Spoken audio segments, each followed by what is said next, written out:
కనివిని రీతిలో అద్భుతమైన ఏర్పాట్లు చేసి రాష్ట్రంలో ఒక రాజకీయ సభ ఇంత అద్భుతంగా నిర్వహించబోయే పరిస్థితి ఈ రోజున జనసేన పార్టీ, తెలుగుదేశం పార్టీ రాష్ట్ర ప్రజలకు అంకితమై ముందుకెళ్తున్నాం. ఎన్నో ఇబ్బందులు పెట్టడానికి ప్రయత్నించినా కూడా మాకు వస్తున్న సమాచారం మేరకు ప్రతి నియోజకవర్గాల నుంచి 175 నియోజకవర్గాల నుంచి ఆ పార్టీ ప్రజాప్రతినిధులు ప్రతి ఒక్కరు కూడా ఈ సభలో పాల్గొని విజయవంతం చేసేటట్టు ఆర్నిషల్ కృషి చేస్తున్నారు. మనస్ఫూర్తిగా మా నాయకులకి, అదేవిధంగా తెలుగుదేశం పార్టీ నాయకులకి ఎక్కడ కూడా మీరు సహనం కోల్పోకుండా దయచేసి సహకరించి ఈ సభను విజయవంతం జరిగే విధంగా మనందరం కలిసికట్టుగా ముందుకెళ్దాం. ఇది ఒక జెండా పండుగ, ఒక అద్భుతమైన పండుగ వాతావరణంలో చేసుకోబోతున్నాం. రాష్ట్ర ప్రజలకి మనం ఒక మంచి సంకేతం, దిశానిర్దేశం ఏ విధంగా రాబోయే రోజుల్లో ఎన్నికలకి ఇరు పార్టీల నాయకులు పవన్ కళ్యాణ్ గారు, అదేవిధంగా చంద్రబాబు నాయుడు గారు ఒక సుస్థిరమైన ప్రభుత్వం ఏర్పాటు చేసి ఈ పొత్తు వలన ఏ విధంగా రాష్ట్ర ప్రజలకి ఒక మంచి భవిష్యత్తు ఉంటుందో ఆ వివరాలన్నీ చెప్పడానికి సిద్ధమవుతున్న తరుణంలో ప్రతి ఒక్కరు కూడా ఇరు పార్టీల తరఫున నేను మనస్ఫూర్తిగా ఆహ్వానిస్తున్నాం. చక్కటి ఏర్పాట్లు చేశాం. మిమ్మల్ని మళ్ళీ సురక్షితంగా మీ ప్రాంతాలకి మీరు తరలి వెళ్లే విధంగా ఎక్కడ కూడా ఇబ్బంది కలగకుండా అనేక మంది వాలంటీర్లు, డిపార్ట్మెంట్ నుంచి పోలీస్ శాఖ వారు ప్రతి ఒక్కరు సహకరిస్తున్నారు. మీరు ఎక్కడా ధైర్యపడకుండా ఈ సభను విజయవంతం చేసే విధంగా మనస్ఫూర్తిగా వచ్చి పాల్గొనమని, అదేవిధంగా మా ఉభయ గోదావరి జిల్లాలో ఉన్న ఇరు పార్టీల నాయకులు, తెలుగుదేశం పార్టీ నాయకులు, జనసేన పార్టీ నాయకులు కూడా గత 3 రోజుల నుంచి ఈ సభ విజయవంతం కలగడానికి ప్రతి నియోజకవర్గంలో కూడా వాళ్ళు పర్యటించి అందరినీ ఉత్తేజపరుస్తున్నారు. మండలాధ్యక్షులు, జిల్లా పార్టీ నాయకులు, స్థానికంగా పోటీ చేయబోయే అభ్యర్థులు ప్రతి ఒక్కరు కూడా ఈ కార్యక్రమం విజయవంతం జరిగేటట్టు మీ వంతు మీరు కృషి చేసి ప్రతి ఒక్కరు కూడా పాల్గొనాలని, ఇంత అద్భుతమైన ఏర్పాట్లు చూసి మీరు కూడా ఆశీర్వదించాలని మనస్ఫూర్తిగా ప్రతి ఒక్కరిని కూడా ఆహ్వానిస్తున్నాం. స్వతంత్ర భారతదేశంలో ఎవరైనా సరే, ఏ రాజకీయ పార్టీ అయినా సరే సభలు జరుపుకునే హక్కు, స్వేచ్ఛ రాజ్యాంగం మనకిచ్చింది. అయితే దురదృష్టవశాత్తు ఆంధ్రప్రదేశ్ రాష్ట్రంలో వైసీపీ సభలు తప్ప తెలుగుదేశం పార్టీ కానీ, జనసేన కానీ, మిగిలినటువంటి రాజకీయ పక్షాలు సభలు పెట్టుకునే అవకాశం ఈ రాష్ట్రంలో లేకపోవడం చాలా దురదృష్టకరం అని చెప్పి సందర్భంగా తెలియచేస్తున్నాను. 5 సంవత్సరాలుగా 5 కోట్ల మంది ప్రజలు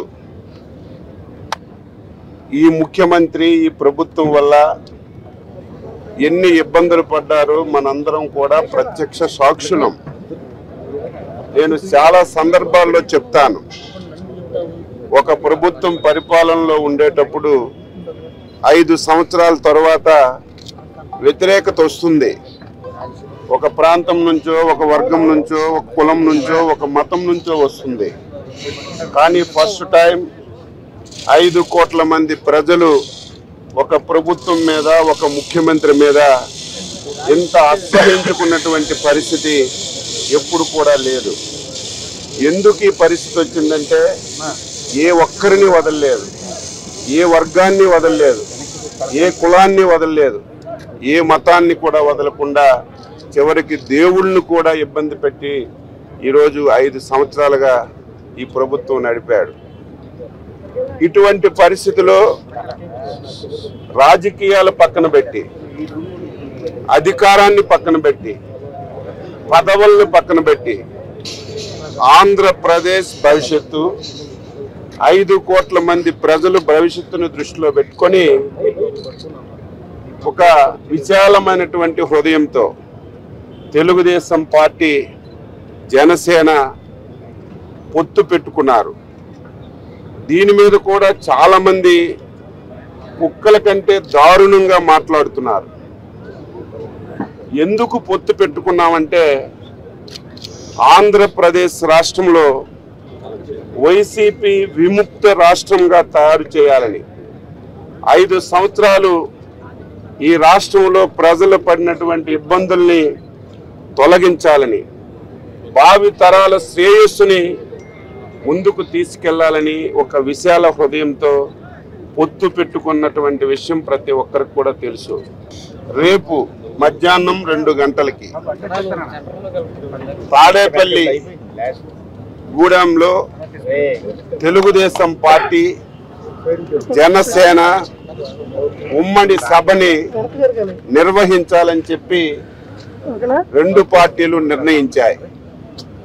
మేము ఎప్పుడైతే సభ పెట్టాలని చెప్పి నిర్ణయం చేశామో, ఎప్పుడైతే మా ప్రకటన చెప్పామో ఆ రోజు నుంచి ముఖ్యమంత్రి ప్రభుత్వం ఈ సభ సక్సెస్ కాకుండా చేయాలని, ఈ సభని జనాలను రాకుండా చేయాలని రాత్రింబవళ్ళు కష్టపడి పనిచేస్తున్నారు.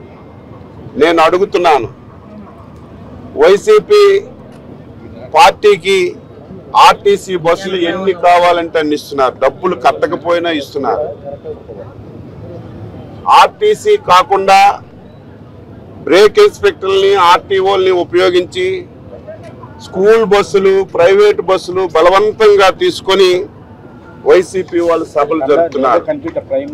మేము ప్రజాస్వామ్యబద్ధంగా ఒక రాజకీయ పార్టీలుగా సభలు పెట్టుకొని ఆర్టీసీకి మీరు పద్ధతి ప్రకారం ఎంత డబ్బు కట్టమంటే అంత కడతాం, బస్సులు ఇవ్వండి అని ఎండీకి అడిగినా ఉలుకు లేదు పలుకు లేదు, డిపో మేనేజర్లకు అడిగినా ఉలుకు లేదు పలుకు లేదు. ఆర్టీసీ బస్సులు ఇవ్వటం లేదు. ఎవరైనా పార్టీల మీద అభిమానంతో ప్రైవేట్ వెహికల్స్ కానీ ప్రైవేట్ బస్సు ఇస్తామంటే ఆర్టీసీ ఇవ్వకపోవడమే కాకుండా ప్రైవేట్ యాజమాన్యం మీద కూడా కేసులు పెడతామని చెప్పి ఎటువంటి వాహనాలు ఇవ్వకుండా ఈరోజు ఈ ప్రభుత్వం దుర్మార్గంగా వ్యవహరిస్తుంది. ఏది ఏమైనా సరే ప్రజలు డిసైడ్ అయిపోయారు. ఎంత తొందరగా ఈ రాష్ట్రం నుంచి వైసీపీ పార్టీని, ప్రభుత్వాన్ని బంగాళాఖాతంతో కలిపితే తప్ప ఈ రాష్ట్రానికి విముక్తి కలగదని చెప్పి నిర్ణయం తీసుకున్నారు. కాబట్టి రేపు సభ నభూతో నభవిష్యత్ అనే సందాగా జరగబోతుంది. జనసేన పార్టీ అధ్యక్షులు పవన్ కళ్యాణ్ గారు ఇచ్చిన పిలుపుకి రేపు సుమారుగా 5 నుంచి 6 లక్షల మంది ప్రజలు వస్తారని చెప్పి భావించి 2 పార్టీలు కలిసి ఈరోజు ఏర్పాట్లన్నీ కూడా చేస్తున్నాం. దయవుంచి రాష్ట్రంలో ఉన్నటువంటి ప్రతి ఒక్కరికి నేను చేతులెత్తి నమస్కరిస్తున్నాను. రేపు స్వచ్ఛందంగా ఈ సభకి వచ్చి ఈ ప్రభుత్వం పైన ఉన్నటువంటి వ్యతిరేకతని వెళ్ళబుచ్చవలసినటువంటి అవసరం ఉంది.